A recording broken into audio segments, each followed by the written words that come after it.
What's going on YouTube? It's GeneralTarheel, your coach of the Charizards, bringing you the APA Season 5 Week 8 battle versus Coach Ultraplayer and the Philadelphia Soldiers. Now, I don't know why I did that intro, but I just felt like it was needed. Just to put emphasis on this is what happens when you have 2 recordings to do and then 3 assignments after.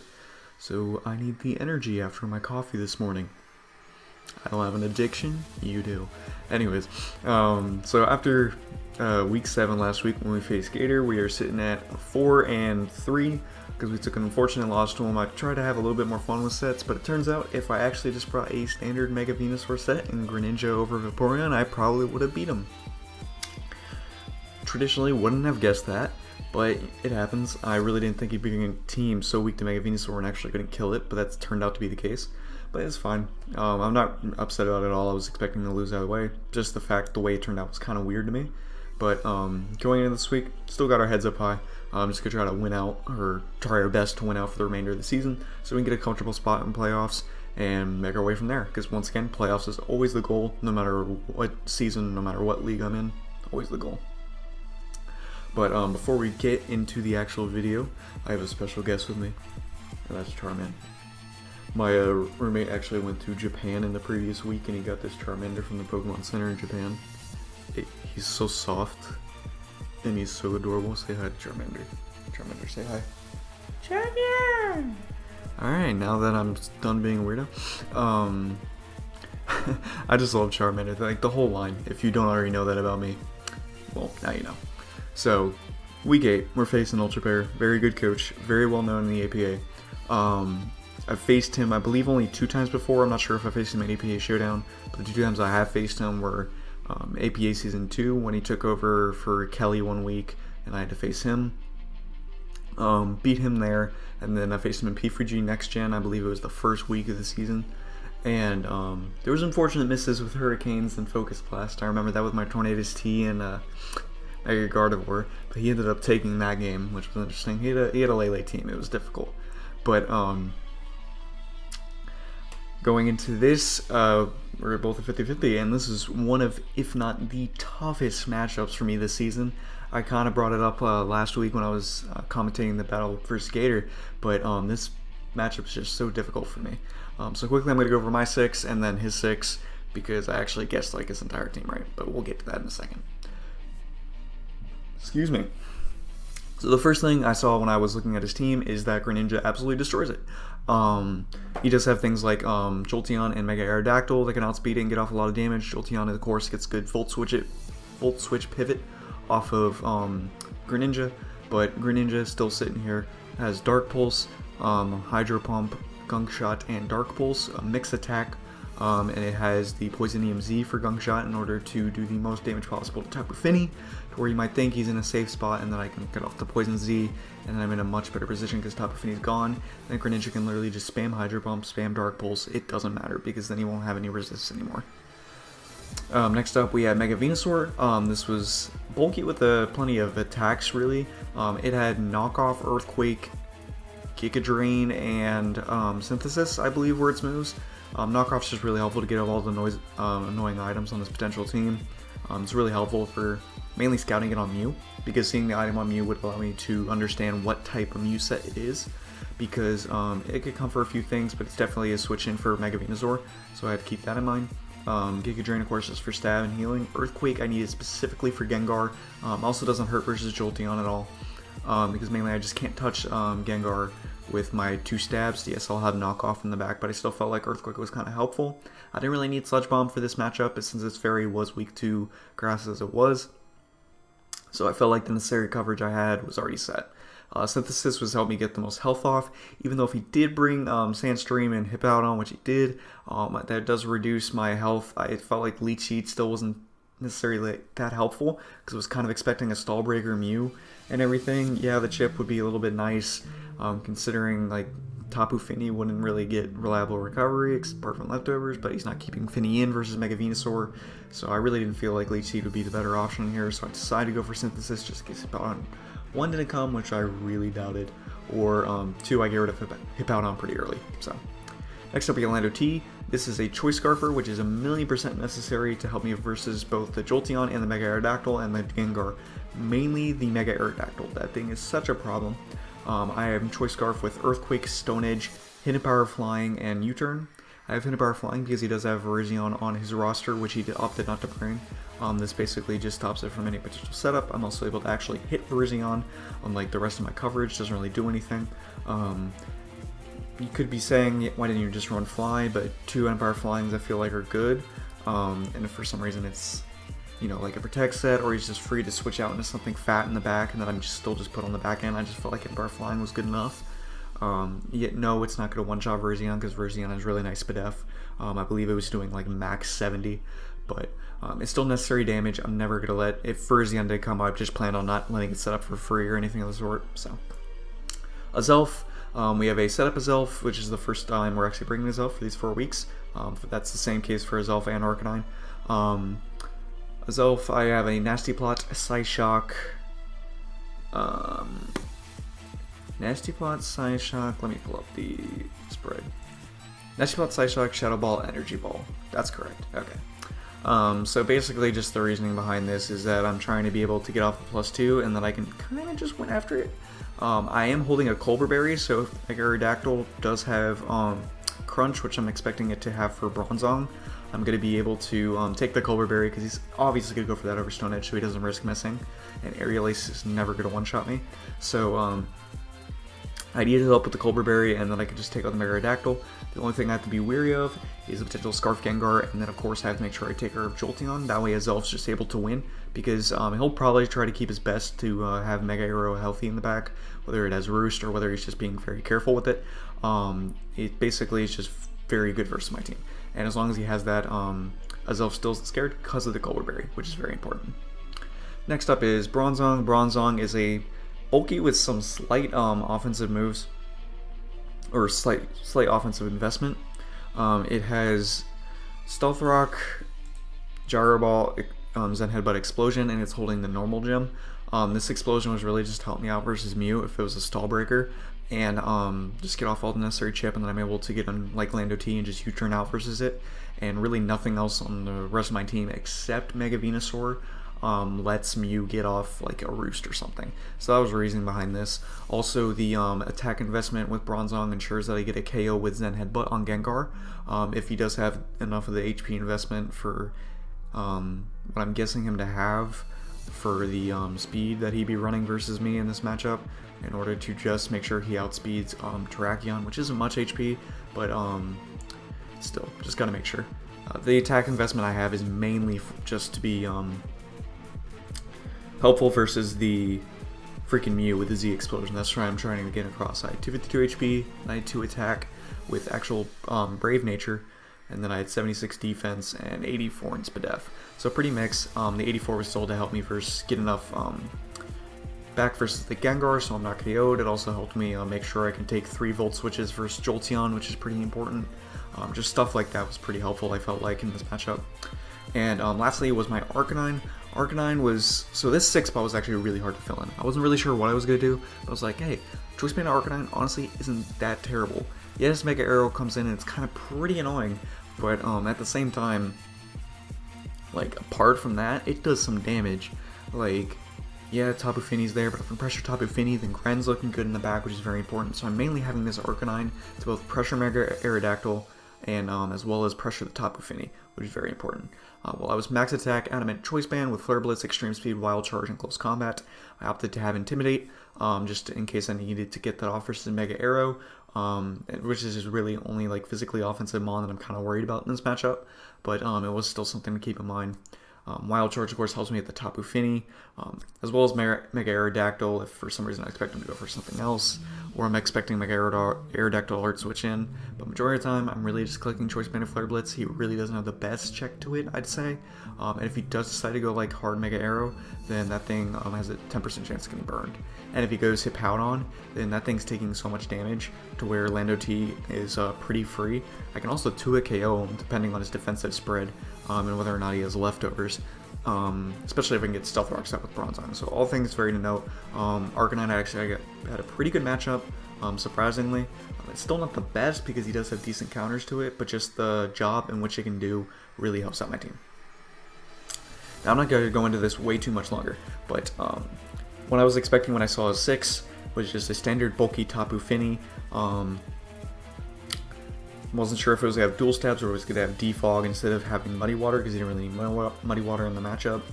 Jolteon, I was expecting Volt Switch, Thunderbolt, Hidden Power Ice, and Synchro Noise with Psychinium Z. This allows him to hit Mega Venusaur and do around like freaking 75 something percent. So he's able to get a little bit of chip off and then hopefully get off Psyche Z with Jolteon. Next up is Mew. Once again, I was expecting Stall Breaker. It also could be a potential setup because Tapu Fini plus Hippowdon is honestly enough fat for his team to take on my Pokemon, because they are very good checks. But it's all like Stall Breaker was still pretty good for him. Mainly helps him versus Mega Venusaur, but setup still has potential. Hippowdon, defensively bulky, Stealth Rocks, Ice Fang, basically just that simple. Slack Off, of course, as well. Gengar, I was expecting a potential like Choice Spec set, maybe substitute. There was a few things he could do to work around me pretty easily, but very scary Pokemon. I opted not to bring Kecleon, even though I drafted Kecleon strictly for this matchup, just because I felt like Arcanine was going to do more for my team, and Kecleon was kind of one-dimensional. I really didn't like it, honestly. So fortunately, never got to use Kecleon, but Arcanine's going to put in the work, hopefully. And lastly, Mega Aerodactyl. I'm really expecting him just to have coverage all around. Stone Edge, Aerial Ace, very important moves. Of course, Stone Edge for the overall strongest stab. Aerial Ace strictly for the Mega Venusaur. Typically, you always need to run Aerial Ace for Mega Aerodactyl, but here he kind of needs to. Aqua Tail, I'm not really expecting Ice Fang for the Lando T, purely because Aqua Tail helps him hit the Lando T, the Arcanine, the Terrakion. All of those are very important for him to get the chip off, mainly Terrakion as well, so he's not just have to run like Earthquake, because that allows him for his 4th move to be Crunch, which allows him to hit Bronzong. Those 4 moves allows coverage for anything. The only thing I feel like he might have been able to switch out would have been if he really wanted to drop Aerial Ace purely to have Roost for helpful recovery. But I felt like 4-tax coverage was good enough for his team. I'm not really going to be able to do too much versus him. He gets rid of hazards pretty easily, stuff like that. So going into this battle, I really wanted to lead Gren, because if he led anything that wasn't Tapu Fini, he was already in a terrible spot at the beginning of the match, which would have been freaking like perfect. So, but unfortunately, you do see on the right hand side where you did see that he will opt to lead Tapu Fini. Now, this is a funny story right here. So I pull up the calc, I type in Tapu, click what I believe is Tapu Fini, and I'm like, oh my god, Gungshot Z Oko's this thing. I can't believe I didn't even notice this when I was prepping. So I'm just gonna go for it right off the bat. Not only does it make a good play here for going for Protect, but I'm like, that's fine. Protect, like, I click Protect, I was like, oh, this should still put him in range of a normal Gunk Shot after. That's totally fine. And then right here, we go for the Gunk Shot Z. Fortunately, on the Protect, I believe the animation stuff still happens. But,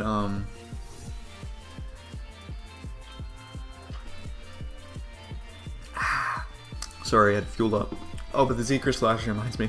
Both Josh and I, Josh, or Ultraplayer, I don't know if I call him Josh yet, but both of us forgot our Z crystals at the start of the original battle, so we had to switch it out, and we're back.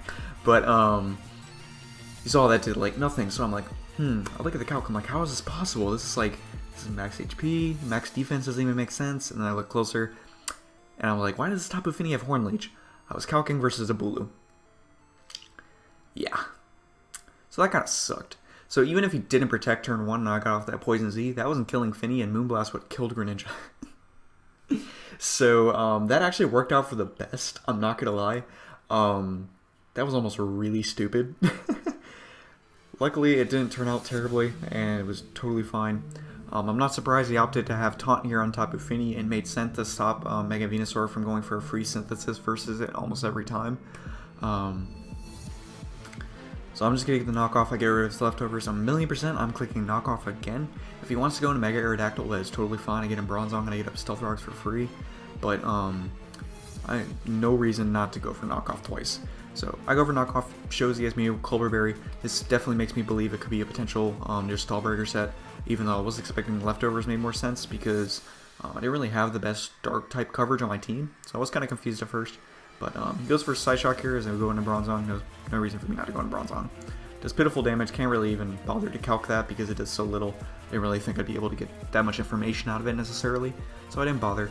But but I'm going to just get up my Stealth Rocks here. There's no reason for me not to. It helps me pressure the Mega Aerodactyl. Gets chip on Jolteon and the rest of his team members if he wants to go for the Volt Switch pivots when I have Greninja in. It's very important. Right here, I live this Shadow Ball unless he has Choice Specs, 1,000,000%. I was EV to live a Life Orb Shadow Ball before just at full, so the Shy Sock damage actually didn't matter. But we go for Zen Headbutt. He was a I believe he was Expert Belt. I remember he showed me his set after. And we were able to get off the Zen Headbutt and we just knocked out Gengar. It was also important for me to stay in and just click Zen Headbutt because I just couldn't allow a sub up. I really couldn't. It was just not worth it. So, but unfortunately, he's just going to be able to go into Jolteon here, click Thunderbolt. I can't make a switch, so I let Bronzong go down. Totally fine. Because now I go hard into Lando T here, and we get off the Intimidate versus the Jolteon, doesn't matter. He's going to opt to switch out, most likely going in and Hippowdon. Sure enough, that's what he does. Right here, I just opted to go for the U-turn, I believe. There was really no reason for me not to, because even if he stays in, he's most likely clicking Hidden Power Ice, and I can work around that very freely compared to if he were to click an Electric type move. I believe either way, if that situation were to happen, I would just go hard, pick a Venusaur, and then I'd go Greninja scouting for the Psychic Emvee, or something of the sort. So, right here I go into Greninja on the Hippowdon, no reason for me not to whatsoever, and I'm just going to click Hydro Pump. If he goes Top Affinity, that's totally fine. I get a lot of chip off of it, and I was thinking, after I saw its health, I'm like, oh, after Stealth Rocks, after Hydro Pump, after Sand, he's actually to be in range of Gunk Shot. But I missed the Hydro Pump, which is kind of unfortunate. The Hydro Pump would have done enough damage to put him in range of Gunk Shot, because my Gunk Shot did minimum like 50% with the investment I had. So we would have been able to KO the Top Affinity there if we would have been able to land Gunk Shot. Whether or not he would have stayed in and let us do that, he might have switched into Mew or something. But right here, he opts to go for the Defog as I go into Arcanine. There was no way he's going for a Water type move here, going hard Arcanine. And if he goes for Defog here, then that means he only has Moonblast. He does not have Muddy Water, and I am in a very solid position nonetheless. So I just click Flare Blitz here. There is zero reason for me not to. He was he told me he was a little bit surprised and kind of upset he made this play at the same time. He was kind of surprised I didn't opt to go for a Wild Charge, try to catch like Aerodactyl or just hit the Tapu Fini right in front of me. But the reason I went strictly Flare Blitz is because, one, he has two immunities to electric types in the bag with Volt Absorb, Jolteon, and then the ground typing and Hippowdon. And Hippowdon puts me in a much worse position because then he's able to get the Stealth Rocks for 3,000,000%. There was zero reason for me not to click Flare Blitz, because also if he opted to go into Mega Aerodactyl on a hard switch, then I get off all the damage because it's not Mega yet. It's taking, and then it has the 10% chance to burn. That's what I'm trying to get at. So it's like 1,000,000%. I'm always clicking Flare Blitz. That was my best option. That's why I went hard Arcanine in the first place, and it worked out very well. So right here, he's going to go into Aerodactyl, and of course he's going to Mega, but I'm just going to go into my Lando T. Felt like it was my safe overall play, just see what he's going to go for. I live any hit after the Intimidate. The only exception if he is Adamant Ice Fang. Excuse me. I even myself to live Timid Ice Fang, but he's definitely able to go Adamant in this matchup, so there's a chance of that. But he goes for Aqua Tail here after the Intimidate, and I do see that he is a Adamant based off that Aqua Tail damage. But he should know that I'm probably Scarf here, and if he even doesn't know, he has to scout it. But I'm clicking Stone Edge nonetheless in case he stays in, if he gets greedy, because Mega Aerodactyl is that big of a threat. There's no way I click U-turn versus that thing. I click Stone Edge. But he goes Hippowdon here. Unfortunately, missed the Stone Edge. Once again, that chip would have been helpful, because depending on this Hippowdon spread, it would be able to live a Hydro Pump after the next Leftovers recovery, which would have been very annoying for my team. But it's not really going to make that big of a matter here, as he opts to just go for the Earthquake, which I was kind of surprised he didn't want to get up his Stealth Rocks. That would help him with the Lando T, as well as the Arcanine, because I guess he didn't really see Arcanine as a threat necessarily at the moment. But we go into Mega Venusaur here, totally fine. He's going to withdraw his Hippowdon here, and he's going to go right back into his Mega Aerodactyl. As I'm going to go for Synthesis, I know that I only get 25% out of here, but Synthesis still gives me the most health recovery, because I felt like there was a good chance he goes into Mew, and I really didn't want to like Giga Drain on that necessarily. and I also didn't want to just switch Mega Venusaur out because I always want to keep it somewhat healthy. But he opts to go for Stone Edge here with Mega Aerodactyl, and he missed. It wouldn't have killed, so it would have put him in the same situation here. And I opt to stay in anyways with Mega Venusaur here, and he just goes for Aerial Ace and he knocks me out. I had to stay in. I had nothing to switch into this thing, and honestly, Mega Venusaur wasn't really ideally like doing anything to. Oh, well, I lived on 5, and then I keep it in, and he still Aerial Aces me. So never mind. Mega Venusaur really didn't still seem like it was doing that much overall for the rest of the match. But also when I was clicking Giga Drain versus Mega Aerodactyl, I'm like, sweet, this could do around like 35–40%. This could be some very good chip versus Mega Aero. But then I forgot Sandstorm's up, so we actually boost Mega Aero's Spadef, which is so good, which is actually a really good draft. This is an amazing draft by Ultraplayer, to be completely honest. Okay, so right here, I'm either way ahead or I'm way behind. This commentary is a little off, sorry. But I go as Elf. He's not seen this as Elf at all. He does not know what I am. If I am modest with literally anything to live, like I could be modest Focus Sash, be coming in right now. If I go for a, or no, even Timid Thunderbolt, I'm pretty sure it killed. Because, oh yeah, because Sand's gone. If I had Thunderbolt, then he'd be losing his Mega Aerodactyl. So I had no reason why he stayed in right here. I went this reason because I felt like it was a free Nasty Plot, and the Elf literally wins if I'm able to get up this Nasty Plot. KO Mew with Shadow Ball, I KO Tapu Fini and Hippowdon with Energy Ball, and then I KO Mega Aerodactyl with Psyshock after I get, of course, eat up his Crunch with a Culper Berry. If he still has it, I didn't know until this turn that he did in fact have Crunch. But he opts to just go for the Crunch versus my team as I go for a Nasty Plot, and I waste his Elf. You'll see this a little bit later. I'll explain it near the end of the battle. You'll also see some of the more sets, so it makes kind of sense. But I was really surprised about this. I'm like, Mega Aerodactyl's his Wincon. Why in the hell is he doing this? I was kind of upset, but it was me making a ballsy play anyways in the beginning. Because he would just standardly, I mean, Focus Sash's Elf is common if you don't lead it. Well, no, it's common if you lead it. Since I didn't lead it, I guess he had a reason not to believe that. I also had a reason, Choice Scarf's Elf wasn't that best in this matchup, but I knew that was another potential bluff I could have passed up. But either way, going to Lando, I have to versus this damn Mega Aerodactyl. So I go for U-turn though, because he cannot risk it, I know it. He's got 2 good answers in the back. There's a reason for him to keep Mega Aerodactyl. I'm going to go into Greninja here because he did bring out the Hippowdon, and I'm going to click Hydro Pump. And this time around, if he does go into Tapu Fini, hopefully we do land it, because this time for sure it will put it in range of Gunk Shot if we do land. Since Stealth Rocks are not on his side of the field anymore after Sandstorm, it still won't put him in range of Gunk Shot. So even though it would take him down the following turn after he eats a potential Gunk Shot, I would lose my Gren technically to that. And Gren is the win con here. Gren is the win con, do not forget that.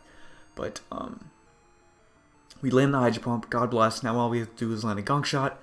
And luckily we do, and we're able to knock out the Tapu Fini. This was very, very important because this is the only play I had. I really had no way of working around this. I could have went Arcanine again, but I felt like that wasn't the right play. Gren just staying in here and applying the most pressure to his team, I felt like was the most important thing. And right here, he opts to go into Mew. I'm going to go for Dark Pulse here. I gotta hope I get the flinch, because knowing he had the Colbur means that he has a move in order to hit Greninja. And luckily, I get the flinch. And ideally, I probably could have went into Arcanine at that point instead of risking Greninja, but I still felt like this was better. I don't even know anymore. But luckily, we do get the flinch, and he opted to go for Vacuum Wave, and I was confused why he didn't go for that first, because 2 Vacuum Waves would have knocked me out. But then he tells me he was an Nasty Plot Mew, and turns out that was his win con. So that's why he kept Mega Aero in versus his Elf, because he was just trying to get chip off to where +2 Vacuum Wave on Mew kills his Elf. So that's it. That was his reason behind those plays. But I'm gonna go into Arcanine here versus the Mega Aerodactyl, and he's just gonna opt to go for Aerial Ace. Now, I look at the calc from earlier, and Jolteon actually would have died to a Choice Scarf anyways. He's probably assumed I was Choice Band nonetheless, so he knew he was safe here. But either way, I was clicking Flare Blitz because if he did go Hippo, I 2-hit KO'd it. It wasn't his play either way, so it was his play to stay in right here. But Arcanine goes down. Now here's a big 50-50. if oh,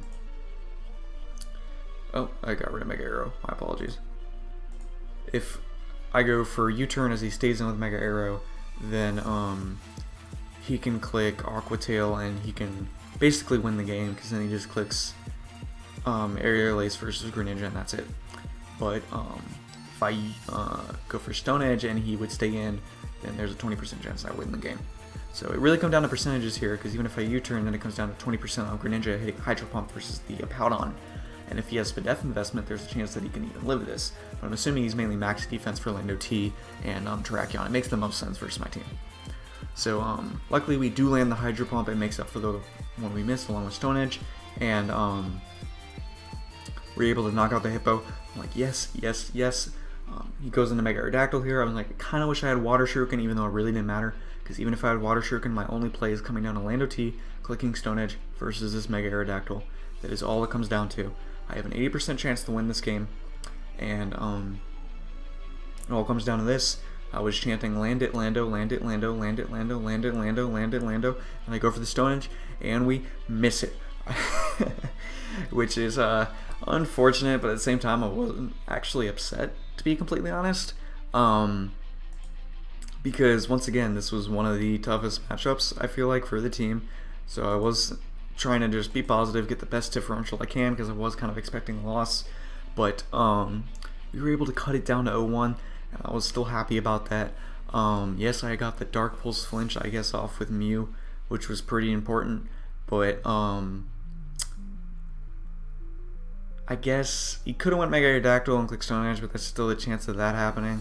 I guess he risked the flinch on Mew over the Stone Edge miss on Mega Aerodactyl versus Greninja, because I don't think Aerial Ace still would have killed Greninja from where it was at before it took the Vacuum Wave from Mew. So I could be wrong though. It could have killed it, and that would have actually been his play. But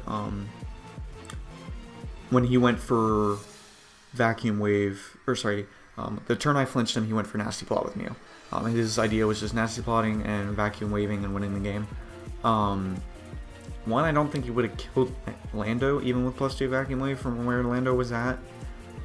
So really, honestly, double Vacuum Wave was his only play, and it was his best play, so he avoids the flinch from Greninja. But he opted not to go for it, and it costed him his Mew. As soon as the Stone Edge missed and it was game over, I said GG, and he was like, I don't want to hear any salt, because that flinch mattered. He shouldn't have went for it in the first place. He knew that after as well. He said he told his front office that was a misplay. But that was still an amazing game. I'm kind of unfortunate that Zelf didn't do anything, because I really felt like it could have swept. But my bluff didn't work because he already had an endgame set in mind for himself. But honestly, I asked about his team after he sent it to me. I literally guessed everything right. Everything down to the move, I got it right versus his team, except for not being a Stallbreaker Mew. I was kind of guessing Stallbreaker set up from the beginning, but Stallbreaker I was kind of expecting to be more annoying versus my team with those 3 fat mons in Mew, Hippowdon, and Tapu Fini. But he opted to, go for the setup, and setup Mew actually had a good matchup, not gonna lie. It made sense to bring it versus my team. And he did bring the Synchronized Jolteon, which I found was cool. He brought the Sub Gengar, brought the exact 4 moves which we saw on Aerodactyl that I predicted, and then Hippowdon and Tapu Fini were exactly like I predicted. He was like, wow, I spent so long to make this team just for you to guess exactly what it was going to be. I'm like, yep, because those were literally the best 6 he could bring in the matchup. So, fortunately, we did lose once again, so we're sitting at 4-4, but it was only a 1 loss. So it's not the worst thing in the world. It's just we're looking really tough for playoffs, and we have to at least win the very next 3 games because I already know my schedule. I apologize. I'll talk to that in the draft analysis anyways. But we got to try and win out to make sure we get playoffs. I think we're going to need around 7 wins, so at least 3 more should secure us a playoff spot. But there's a lot of people in the same area I am, so we might need 8 just to be safe, so we're just going to try to win out for the rest of the season. That is the goal. Really wish I could have picked up the win here, but it was still an amazing game versus Josh. I always love playing versus him. Make sure to check him out if you haven't already. And tomorrow, the draft analysis videos will go up for draft number 3 for the weeks 9 through 12. This is very important because these are the last drafts before playoffs. Not only is this where coaches can fill holes that they need to for the potential playoff draft, but also they make sure they draft a strong enough squad to potentially get them into playoffs, make sure it's secured, anything of the sort. So I draft a few things that make sure it get me into playoffs, as well as a few things that kind of patched up the team that I want for potential playoffs. So I really had the long goal in mind, and hopefully it works out perfectly. But that'll be it from me this week, guys. Make sure to check out everyone else's battle once again. Sub, like, share, deuces.